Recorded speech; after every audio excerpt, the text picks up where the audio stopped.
இலங்கை திறந்த பல்கலைக்கழகத்தின் மன்னார் கற்கை நிலையத்தினால் விழிப்புணர்வு செயற்திட்டம் ஒன்று இன்று முன்னெடுக்கப்பட்டது. மன்னார் கற்கை நிலையத்தின் உதவி பணிப்பாளர் பி திவாகர் அவர்களின் தலைமையில் மன்னார் பேருந்து நிலையத்தில் இந்த நிகழ்வு முன்னெடுக்கப்பட்டிருந்தது. இதன்போது 2024-25 கல்வியாண்டின் ஆரம்ப பிரிவு சிறப்பு கல்விமானி பட்டப்படிப்பை தொடரும் மாணவர்களால் மன்னார் திறந்த பல்கலைக்கழகத்தினால் வழங்கப்படும் கற்கை நெறிகள் மற்றும் பட்டப்படிப்புகள் போன்ற விவரங்கள் உள்ளடங்கிய ஸ்டிக்கர்கள் மக்கள் பார்வைக்காக மன்னார் பேருந்து நிலையத்தின் பல பகுதிகளிலும் ஒட்டப்பட்டது. மன்னார் அரச பேருந்து சேவை முகாமையாளரின் பங்கு பெற்றுதலோடு மன்னார் பேருந்து நிலையத்தில் உள்ள அனைத்து அரச பேருந்துகளிலும் இந்த ஸ்டிக்கர்கள் ஒட்டும் நடவடிக்கைகள் ஆரம்பமானது.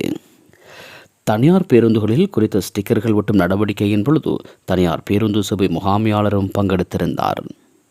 இந்த நிகழ்விற்கு பூரண ஒத்துழைப்பு வழங்கியமைக்காக தனியார் மற்றும் அரச பேருந்து சேவை முகாமையாளர்களுக்கு இலங்கை திறந்த பல்கலைக்கழகத்தின் மன்னார் கற்கை நிலையத்தின் உதவி பணிப்பாளர் பி திவாகர் அவர்களினால் மரக்கன்று ஒன்றும் ஞாபக சின்னமாக வழங்கி வைக்கப்பட்டது.